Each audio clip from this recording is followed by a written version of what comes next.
the first beat I made was on like a couple of drum machines that I didn't really know how to use. You know, I was just learning to the point where I knew how to record, you know, record a beat. Like, you know, when it was time for me to make a beat, I would play with certain sounds, but my first beats were whack. They were funny. It was funny because, you know, but it was like a learning process because I kept, even the corny beats that I made, I kept them, and I, you know, as a guideline to what I really wanted to try to.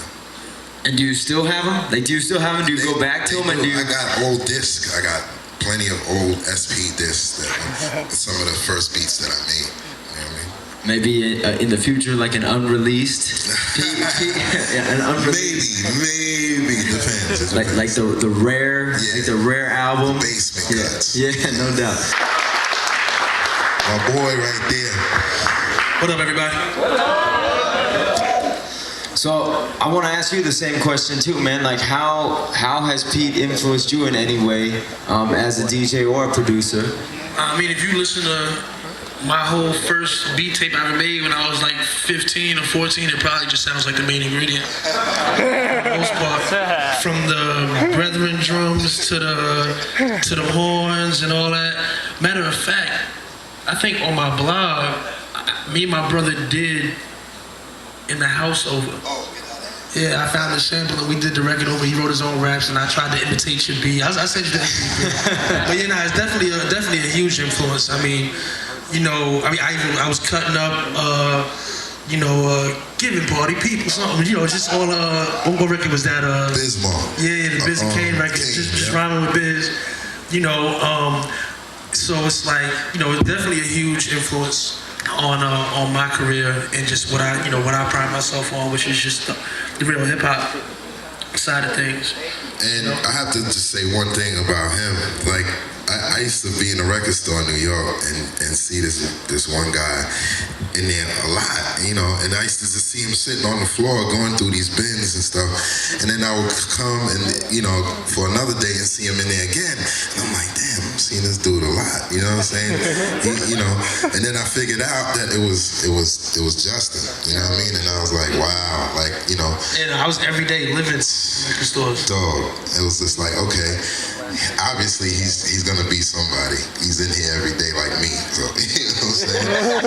Word, it was crazy. I started late, man. I started collecting records right 96, 97, something like that. So I say right now it's about 10 or 12,000 now. Okay. Because you go through a period where you start. Once you start buying records, you just buy records and buy records and buy records and buy records and buy. And I think I had a year where I'm like, every day I'm buying records, just buying records. Because if you're into producing, you set your records up in a city. I know Pete sets his up like by artists, but I set mine up by, okay, I bought these records in this particular time, and these records, and so you buy records, he's like, oh, they old, I want some new ones. They're old, I want some new ones. So that's, you know, about 10 to 12,000. Is that how your records are categorized too? Is it by how you bought them? Yep. It's all. Right now. How about you, Just? How are yours categorized? It's a little bit of both. Like what I did was, I had my main collection, and I'm sure some of y'all are probably familiar with Sean J. Period. He decided that he was gonna go a different route as far as production, so he sold his collection. So I bought half. Sound Library, I think, I bought about 75% of it, and the Sound Library bought the other 25%. So what I did was I have one wall, that's just all of my records that I've bought. I have another wall, which is basically most of his collection. And then, you know, just those kind of just stayed there, because that was like that was like maybe like the result of the past 7 or 8 years. Even my little dollars, you know, I would ask my mother, but then I had pride then, you know, and then at 11 years old, and then every little piece of money that I got, that I had, I took it and bought rap 12 inches with. So I've been collecting since 11.